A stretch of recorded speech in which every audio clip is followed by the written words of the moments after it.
નમસ્કાર વિદ્યાર્થી મિત્રો, આપણે અર્થશાસ્ત્રના પરિચયમાં છેલ્લે જોયું હતું કે ભાઈ જે પુસ્તક છે enquiry into the nature and cases of the wealth of Nations, જે ટૂંકમાં વેલ્થ ઓફ નેશન્સ તરીકે પ્રખ્યાત થયું છે.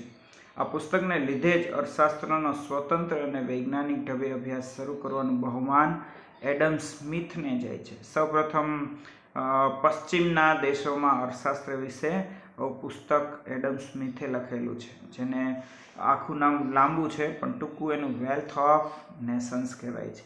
હવે આપણે એડમ સ્મિથે આપેલી અર્થશાસ્ત્રની વ્યાખ્યા છે એની વાત કરવાની છે. બરાબર, અહીંયા આપણને એડમ સ્મિથે જે વ્યાખ્યા આપી છે, બરાબર, આ વ્યાખ્યા આપણે જોવાની છે. બરાબર, એડમ સ્મિથે તો કે અર્થશાસ્ત્રને સંપત્તિનું શાસ્ત્ર કીધું છે. અર્થશાસ્ત્ર એટલે તો કે સંપત્તિનું શાસ્ત્ર. સંપત્તિનું શાસ્ત્ર શું કામ કીધું છે? કારણ કે એડમ સ્મિથ માને છે કે ઉત્પાદક શ્રમ દ્વારા ઉત્પન્ન થયેલ ભૌતિક સંપત્તિના ઉત્પાદન, વપરાશ અને વિનિમયનો અભ્યાસ કરતું શાસ્ત્ર છે, એટલે એને સંપત્તિનું શાસ્ત્ર કહેવાય છે. બરાબર, સંપત્તિ એટલે આપણી મિલકત. બરાબર, અર્થશાસ્ત્રને મિલકતનું શાસ્ત્ર કીધું છે. અને સ્વાભાવિક છે એમાં અર્થ એટલે નાણાંની જે ચર્ચા વધુ થાય છે. બરાબર, અર્થશાસ્ત્રમાં બિન નાણાકીય વ્યવહારોની વાત નથી થતી, માત્ર નાણાકીય વ્યવહારો વિશે ચર્ચા કરવામાં આવે છે. અહીંયા આપણને કીધું છે ઉત્પાદક શ્રમ દ્વારા ઉત્પન્ન થયેલ ભૌતિક સંપત્તિ. હવે ઉત્પાદક શ્રમ દ્વારા અહીંયા શું કીધું છે આપણને? ઉત્પાદક શ્રમ છે એ કોઈ પણ સ્વરૂપે હોઈ શકે છે. બરાબર, કોઈ ડોક્ટર છે એ દર્દીને તપાસીને દવા લખી દે છે તો એ ઉત્પાદક શ્રમ છે. કોઈ કારખાનામાં કોઈ મજૂર છે એ કામ કરે છે, ઉત્પાદન કરે તો ઉત્પાદક શ્રમ છે. કોઈ વકીલ છે એના અસીલનો કેસ લડે છે તો એ ઉત્પાદક શ્રમ છે. અને આ બધા કાર્યો કરવાથી તો કે ભૌતિક રીતે, આર્થિક રીતે આપણને નાણાં મળે છે. અને નાણાં ભેગા કરવાથી તો કે સંપત્તિનું નિર્માણ થઈ શકે. ટૂંકમાં ભૌતિક સંપત્તિ બનાવવી હોય તો બની શકાય. બરાબર, ઉત્પાદન,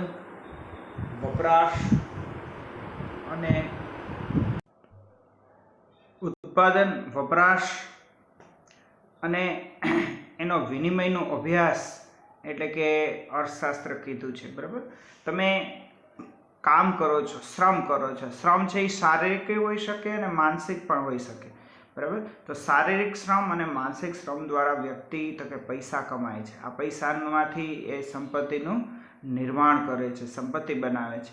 અને આ સંપત્તિમાંથી તો કે સંપત્તિનું ઉત્પાદન કરે છે, વપરાશ કરે છે, અથવા તો અમુક સમયે તો કે સંપત્તિનો વિનિમય થાય છે. આપણે ઘણીવાર તો કે જમીન, મકાન, દુકાન ખરીદીએ છીએ, વપરાશ કરીએ છીએ, અને અમુક સમય પછી જો આપણને નફો મળતો હોય તો આપણે એનો વિનિમય કરીએ, એટલે કે એને વેચી પણ દઈએ છીએ. બરાબર, આમ આ સંપત્તિનો ઉત્પાદન, વપરાશને વિનિમયનું અભ્યાસ કરતું શાસ્ત્ર એટલે અર્થશાસ્ત્ર, એવું એડમ સ્મિથે કહેલું છે.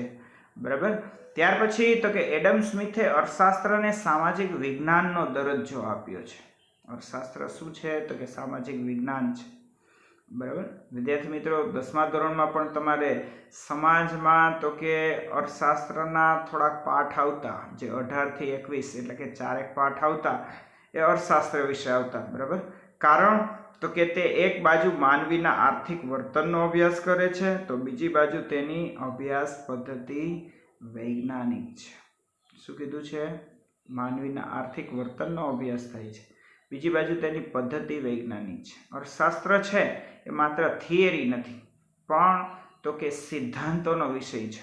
બરાબર, જે અર્થશાસ્ત્રીઓએ અગાઉ પ્રતિપાદિત કર્યું છે એટલે કે સાબિત કર્યું છે, એ જ વસ્તુને અહીંયા સિદ્ધાંત તરીકે ભણાવવામાં આવે છે. અર્થશાસ્ત્રીઓને વર્ષોના અનુભવ બાદ કોઈ જે તથ્ય છે, કોઈ બાબત છે, એ આવી રીતે આ વસ્તુ બને તો આમ જ થાય, ધંધામાં આમ કરો તો આ જ થાય, એ સાબિત કરેલી છે. બરાબર, તો અર્થશાસ્ત્ર છે એ વિજ્ઞાન, ટેકનોલોજી જેવું, ટૂંકમાં જે વિજ્ઞાન છે એના જેવું તો કે વિષય છે. ઓમ થિયરી છે પણ છતાંય એ સિદ્ધાંતો અને સાબિતીઓનો વિષય છે. બરાબર, એડમ સ્મિથે માનવીના આર્થિક વર્તનનો સ્વતંત્ર રીતે અભ્યાસ કરવાનું શરૂ કર્યું અને નીતિશાસ્ત્રને આર્થિક અભ્યાસથી દૂર રાખ્યું છે. બરાબર. એડમ સ્મિથે પોતાના પુસ્તક વેલ્થ ઓફ નેશન્સમાં આમ તો માનવ કલ્યાણની વાત કરી જ છે. બરાબર. વેલ્થ એટલે સમૃદ્ધિ થાય, ઓફ એટલે નું, અને નેશન્સ એટલે દેશ, દેશની સમૃદ્ધિનું શાસ્ત્ર એટલે વેલ્થ ઓફ નેશન્સ. બરાબર. પણ એમાં એણે માનવીને આર્થિક નીતિશાસ્ત્રથી દૂર રાખ્યો છે. અહીં આપણને કીધું છે માનવીને નીતિશાસ્ત્રના આર્થિક અભ્યાસથી દૂર રાખ્યો છે.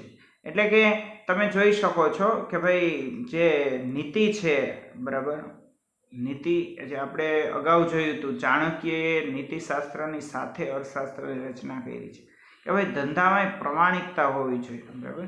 ગ્રાહક છે એ આપણો ભગવાન છે. બરાબર. તો ગ્રાહકને છેતરવાનો નથી.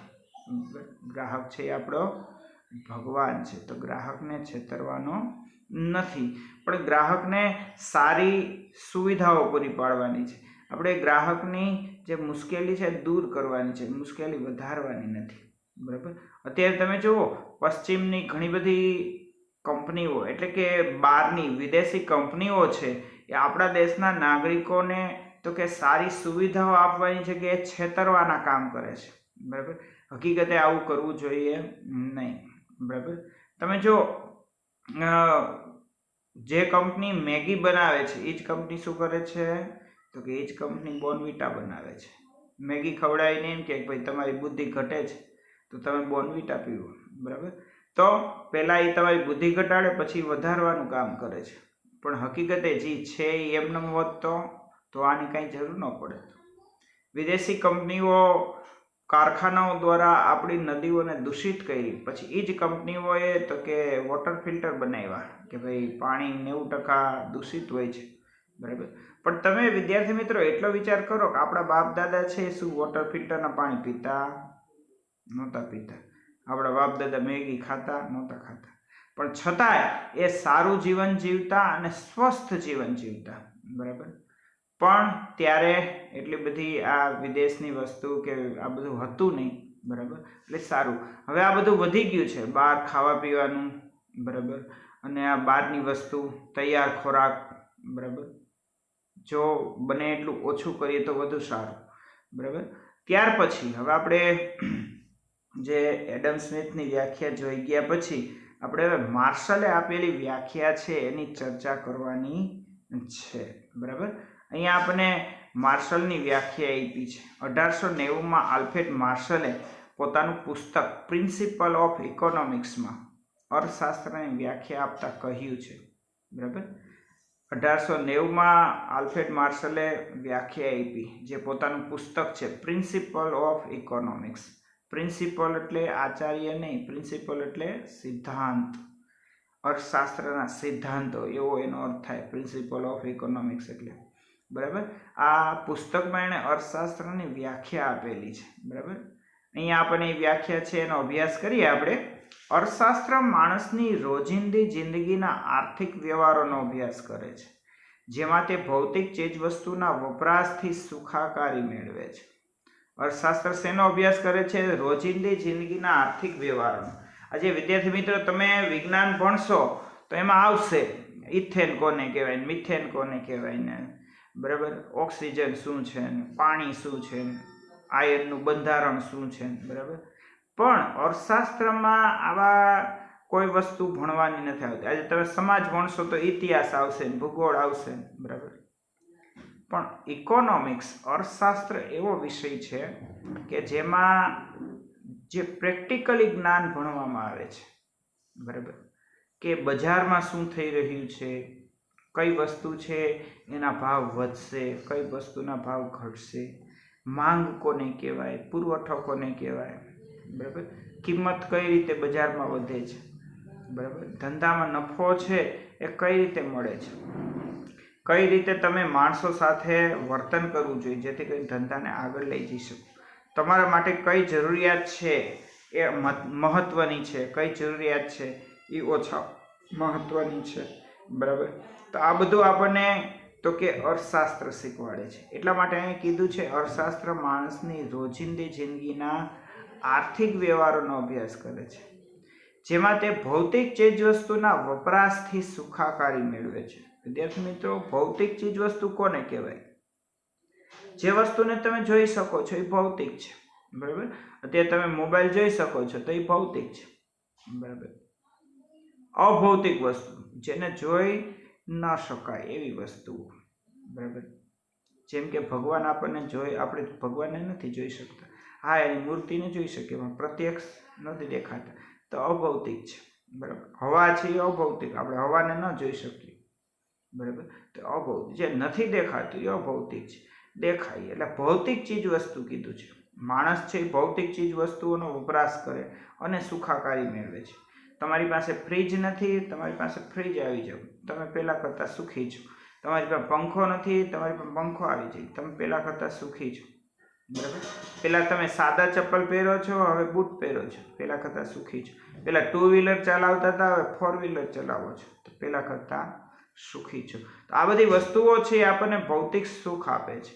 એટલે અહીંયા કીધું છે, અર્થશાસ્ત્ર શું કરે છે? આલ્ફ્રેડ માર્શલે કીધું છે, બરાબર.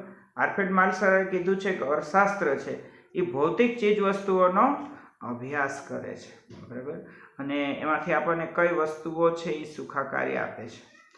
આમ માર્શલના મતે અર્થશાસ્ત્ર માનવીની રોજિંદી આર્થિક પ્રવૃત્તિઓનો અભ્યાસ કરે છે, બરાબર. શું કીધું છે? અર્થશાસ્ત્ર શું કરે છે? રોજિંદી આર્થિક પ્રવૃત્તિઓનો અભ્યાસ કરે છે અને માણસ ભૌતિક ચીજ વસ્તુઓના વપરાશથી સુખાકારી મેળવવાનો પ્રયાસ કરે છે. માણસ શું કરે છે? વસ્તુના વપરાશથી સુખાકારી મેળવવાનો પ્રયાસ કરે છે. હંમેશા એ સાચું નથી કે ભાઈ આપણને એનાથી સુખ મળે જ, બરાબર. ઘણીવાર આપણે બીમાર હોય તો અમુક વસ્તુના વપરાશથી સુખાકારી નથી પણ મળતી, બરાબર. તમે બીમાર હોય, ગમે એટલું સરસ મજાનું ભોજન બનાવ્યું પણ આપણને નથી ભાવતું, બરાબર. તો અહીંયા ભૌતિક સુખ છે એ ક્યારેક આપણને સુખ ન પણ આપી શકે, બરાબર. સુખ બે પ્રકારના છે, એક મનનું સુખ છે અને એક ભૌતિક છે. મનનું સુખ છે એ ઘણીવાર નજીવી બાબતમાંથી પણ મળી જતું હોય છે, જ્યારે ભૌતિક સુખ છે એ ભૌતિક વસ્તુને ભોગવા પછી પણ મળતું નથી હોતું. જોકે માર્શલ માત્ર ભૌતિક અને માપી શકાય તેવી વસ્તુઓના વપરાશની જ વાત કરે છે. તેથી માર્શલની આ વ્યાખ્યા ટીકાનો ભોગ બની છે. ટીકાનો ભોગ એટલે પનીર ટીકા મસાલા નહીં, પણ ટીકાનો ભોગ એટલે તો કે એની વ્યાખ્યા છે બીજા અર્થશાસ્ત્રીએ એમ કીધું કે આ ખામી ભરેલી છે, બરાબર. એની વ્યાખ્યાની ટીકા કરી, ટૂંકમાં વાતો કરી, ભાઈ આ બરાબર વ્યાખ્યા નથી. આમ છતાં માર્શલે અર્થશાસ્ત્રના અભ્યાસમાં માનવીને કેન્દ્ર સ્થાને મૂક્યો, તે બાબત એક મહત્વની બાબત કહેવાય, બરાબર. જે માર્શલ છે એણે જે માણસ છે એને કેન્દ્ર સ્થાને મૂક્યું, ભાઈ આ બધી પ્રવૃત્તિ માણસના કારણે થાય છે, જો માણસ ન હોય તો આ બધી પ્રવૃત્તિઓ શક્ય નથી, બરાબર. ત્યાર પછી તો કે રોબિન્સે આપેલી અર્થશાસ્ત્રની વ્યાખ્યા, બરાબર. કોઈ પણ શાસ્ત્ર અંતે તો માનવ જીવનના કોઈ મૂળભૂત પ્રશ્ન કે સમસ્યાઓનો ઉકેલ શોધવાના પ્રયત્ન કરતું હોય છે. માનવ જીવનના આર્થિક બાજુએ અગત્યનો પ્રશ્ન એ છે કે વૈકલ્પિક ઉપયોગવાળા મર્યાદિત સાધનોનો અમર્યાદિત જરૂરિયાતો સાથે મેળ કેવી રીતે બેસાડવો, બરાબર. રોબિન્સે કીધું છે કે કોઈ પણ શાસ્ત્ર હોય પણ એ શું કરે છે? માનવ જીવનના ભૌતિક પ્રશ્નોને ઉકેલવાનો પ્રયાસ કરે છે. એ વિજ્ઞાન હોય, વિજ્ઞાન શું કરે છે? વિજ્ઞાન છે એ આપણા કાર્યને ઇઝી બનાવે, સરળ બનાવે છે. સામાજિક વિજ્ઞાન શું કરે છે? આપણને સમાજમાં રહેતા શીખવાડે છે, બરાબર. ગણિત શું કરે છે? તો કે ગણિત છે, આ બધા શાસ્ત્રો છે, સમાજશાસ્ત્ર, ગણિત શાસ્ત્ર, વિજ્ઞાન શાસ્ત્ર, આ બધા શાસ્ત્રો. ગણિત છે એ આપણને ગણતરી કરતા શીખવાડે છે, બરાબર. એમ અહીંયા આપણે અર્થશાસ્ત્રની વાત કરીએ, બરાબર. અર્થશાસ્ત્ર પણ માનવ જીવનના મૂળભૂત પ્રશ્ન અને સમસ્યાઓનો ઉકેલ જ આપે છે કે ભાઈ તમારી પાસે ઓછો પૈસો છે, લિમિટેડ છે, તો એમાંથી તમે એનો શું ઉપયોગ કરશો? જરૂરિયાતોને અગ્રતાક્રમ આપો. તમારા માટે શું મહત્વનું છે, બરાબર. તમારા ખિસ્સામાં 500 રૂપિયા છે તો તમારે પિક્ચર જોવું મહત્વનું છે કે ફી ભરવી મહત્વની છે, બરાબર. તો જે મહત્વનું હશે એને તમે વધારે ઇમ્પોર્ટન્ટ આપશો, બરાબર. તમે બહુ અતિ ભૂખ્યા હો તો તમે જમશો કે પછી તમે રમશો, બરાબર. તો આ આખું વૈકલ્પિક ઉપયોગવાળું છે. અર્થશાસ્ત્ર કેવું છે? વૈકલ્પિક ઉપયોગ. એક જ વસ્તુના ઘણા બધા ઉપયોગો હોય છે. છરી છે, છરીથી તમે ફ્રૂટ સુધારીને કોકને ખવડાવી શકો અને એ જ છરીથી કોકનું પેટ કાપી શકો, બરાબર. પણ તમે કેવો એનો ઉપયોગ કરો છો એના ઉપર આધારિત છે, બરાબર. 1931માં લાયોનેલ રોબિન્સે પોતાના પુસ્તક nature and significance of economics નામનું પુસ્તક છે, બરાબર. એમાં એક અર્થશાસ્ત્રની વ્યાખ્યા આપી છે, ઇંગ્લિશમાં છે. Economics is the science which studies human behavior as a relationship between ends and source means which have alternative uses, બરાબર.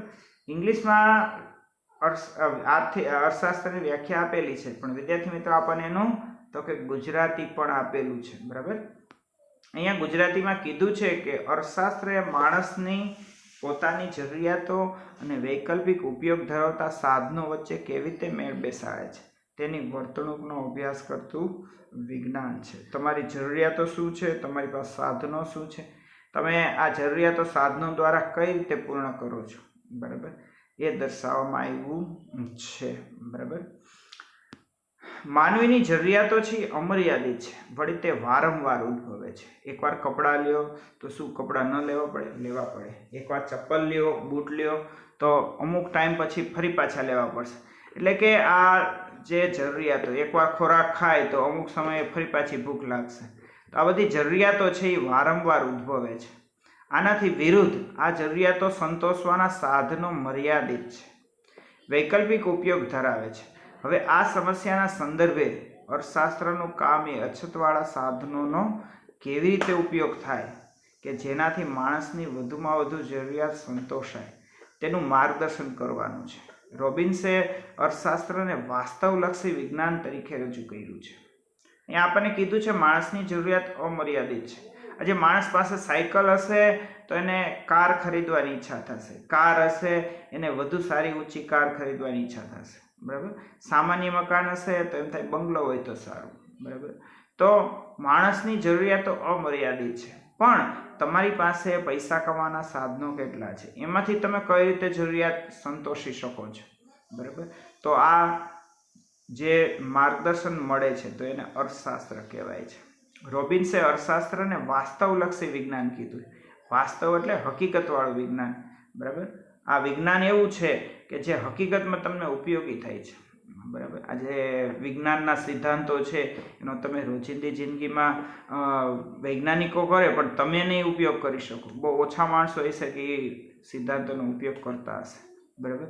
તમે જેટલું ગણિત શીખો છો એમાંથી સરવાળો, બાદબાકી, ગુણાકાર, ભાગાકાર સિવાયનું જે ગણિત છે ઘણીવાર આપણને એમ થાય કે આ ક્યાં કામ આવતું હશે, બરાબર. પણ અમુક લોકોને જે ઉપયોગી છે, બધાને નથી. પણ અર્થશાસ્ત્ર છે એને વાસ્તવલક્ષી વિજ્ઞાન રોબિન્સે કીધું છે. એટલે કે હકીકતમાં આ એવું વિજ્ઞાન છે કે જે સામાન્ય માણસને પોતાનું ઘર ચલાવવા, દેશ ચલાવવા કે પોતાનો ધંધો ચલાવવા માટે તો કે ઘણા બધા સૂચનો અને ઘણી બધી પદ્ધતિઓ આપે છે. તે માનવીના આર્થિક વર્તનનો અભ્યાસ કરતું શાસ્ત્ર છે. અર્થશાસ્ત્ર છે માણસના આર્થિક વર્તનનો અભ્યાસ કરે છે. માણસ કેવી પ્રવૃત્તિ કરે છે પૈસો કમાવા માટે, એમાં એ વધુ પૈસો કઈ રીતે કમાઈ શકે, બધું મેનેજ કઈ રીતે કરી શકે, બરાબર. અર્થશાસ્ત્ર શું છે તેનો અભ્યાસ કરે છે, શું હોવું જોઈએ એવી નૈતિક બાબતોનો અભ્યાસ કરતું નથી. રોબિન્સ કહે છે, રોબિન્સ માને છે કે અર્થશાસ્ત્ર શું છે તેનો અભ્યાસ બધા કરે છે, પણ શું હોવું જોઈએ તેનો અભ્યાસ કોઈ કરતું નથી. હકીકતે અર્થશાસ્ત્ર છે એક જાતનું વિજ્ઞાન જ છે, સિદ્ધાંતો અને સાબિતીઓનો વિષય છે, પણ હકીકતે એનો અભ્યાસ થવો જોઈએ એવો થતો નથી, બરાબર. હકીકતે એનો અભ્યાસ છે એ માનવ કલ્યાણ માટે થવો જોઈએ, પણ માનવ કલ્યાણ માટે નથી થતો. આ અર્થમાં તે વાસ્તવલક્ષી શાસ્ત્ર છે, આદર્શવાદી શાસ્ત્ર નથી, બરાબર. ત્યાર પછી તો કે સેમ્યુએલ્સને આપેલ અર્થશાસ્ત્રની વ્યાખ્યા છે, બરાબર. સેમ્યુએલ્સને અર્થશાસ્ત્રની વ્યાખ્યા આપેલી છે. Economics is the study of how society uses resource to produce valuable commodities and distribute them among different people. અહીંયા આપણને કીધું છે કે સમાજ કેવી રીતે પોતાના અછતવાળા સાધનો દ્વારા અગત્યની જરૂરિયાતોનું ઉત્પાદન કરે છે, જુદા જુદા લોકો વચ્ચે વહેંચે છે, તેનો અર્થશાસ્ત્ર અભ્યાસ કરે છે. 1947માં સેમ્યુએલ્સને આ વ્યાખ્યા આપેલી. સેમ્યુએલ્સન સમાજની પસંદગી અને વહેંચણીના મુદ્દાને અર્થશાસ્ત્રના અભ્યાસ ક્ષેત્રમાં મહત્વનું સ્થાન આપે છે. બરાબર. અહીંયા કીધું છે કે સમાજ કેવી રીતે પોતાના અછતવાળા સાધનોનો અગત્યની જરૂરિયાતનો ઉપયોગ કરે છે. બરાબર. તમે જુઓ અત્યારે કોરોના કાળ હાલે છે. બરાબર. જ્યાં જોઈએ ત્યાં કોરોનાના કેસ આવે છે. હવે દવાખાનામાં શું થાય છે? દવાખાનામાં બધાને તો કે ઓક્સિજન ઉપર નથી રાખવામાં આવતા. બરાબર. પણ ઓક્સિજનની જેને જરૂર હોય એને જ ઓક્સિજન ઉપર રાખવામાં આવે છે. હવે ટૂંકમાં ઓક્સિજનના જે વેન્ટિલેટર હોય એની અછત છે. બરાબર. જેટલા પેશન્ટ છે એટલા સામે વેન્ટિલેટર નથી. એટલે તો કે જે પેશન્ટને સૌથી વધુ જરૂરિયાત છે એવા પેશન્ટને જ વેન્ટિલેટર ઉપર રાખવામાં આવે છે. ટૂંકમાં આ અછતવાળા સાધનોનો ઉપયોગ કેમ કરવો, બરાબર, એ વસ્તુ બતાવે છે. બરાબર. તમારી પાસે 100 રૂપિયા છે, તમારે સ્કૂલની ફી ભરવાની છે અને તમારે શર્ટ લેવાનો છે. બરાબર. તો તમે શર્ટ લેવા કરતાં સ્કૂલની ફી ભરવાનું વધુ મહત્ત્વ આપશો. શું કામ? કે એ તમારું કેરિયર બનાવે છે. બરાબર. માત્ર શર્ટ લેશો અને ફી નહીં ભરો અને બોર્ડ તમને ફેલ કરશે. બરાબર.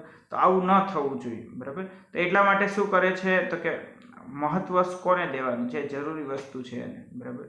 તમારી પાસે 50 રૂપિયા છે, તમને ભૂખ લાગી છે અને તમારે તો કે બજારમાંથી તો કે કોઈ વસ્તુ ખરીદવાની છે, તો તમે પહેલાં ભૂખને સંતોષશો. બરાબર. કારણ કે તમારા માટે અત્યારે એ વસ્તુ જરૂરી છે. બરાબર. તમારે વોચ લેવાની છે, ઘડિયાળ લેવાની છે અને મમ્મીની દવા પણ લેવાની છે. તો તમને એમ થાય વોચ આપણે પછી લેશું પણ મમ્મીની દવા પહેલાં લઈએ. બરાબર. તો જે મહત્ત્વની વસ્તુ, જરૂરી વસ્તુ છે એને પ્રથમ પસંદગી આપવી પડે છે. એમ સેમ્યુએલ્સન કહે છે કે સમાજની પસંદગી અને વહેંચણીના મુદ્દે અર્થશાસ્ત્રના અભ્યાસ ક્ષેત્રમાં મહત્વનું સ્થાન છે. બરાબર. કોઈ કુટુંબમાં 2 બાળકો છે અને ફાધર 10 ચોકલેટ લાવે છે, તો ફાધર છે 2 બાળકોને 5-5 ચોકલેટ આપશે. પણ કોઈ કુટુંબમાં 5 બાળકો છે અને 10 ચોકલેટ લાવે છે. બરાબર. તો ફાધર છે બધાને 2-2 આપશે. એમાં 5-5 મળે છે, પણ અહીંયા સંખ્યા બદલી ગઈ તો બધાને 2-2 ભાગમાં આવે છે. બરાબર. તો આવી રીતે પસંદગી અને વહેંચણીનો મુદ્દો છે. બરાબર. તમારે અહીંથી રાજકોટ જવું છે તો તમે પગપાળા જઈ શકો છો, તમે એસટીમાં જઈ શકો છો. બરાબર. તમે ક્રુઝરમાં કે તો પછી ટ્રાવેલ્સમાં જઈ શકો છો, તમે તમારી પ્રાઇવેટ કારમાં જઈ શકો છો. પણ તમારા માટે બેસ્ટ ઓપ્શન કયું છે? તો તમારી કારમાં જવું. બરાબર. તો સેમ્યુએલ્સને અર્થશાસ્ત્રને પસંદગીનું શાસ્ત્ર કીધું છે. બરાબર. અને અભ્યાસ ક્ષેત્રમાં મહત્વ આપેલું છે. વિદ્યાર્થી મિત્રો, અત્યારે આ વિડીયોમાં આપણે આટલું જ રાખીશું. નમસ્કાર.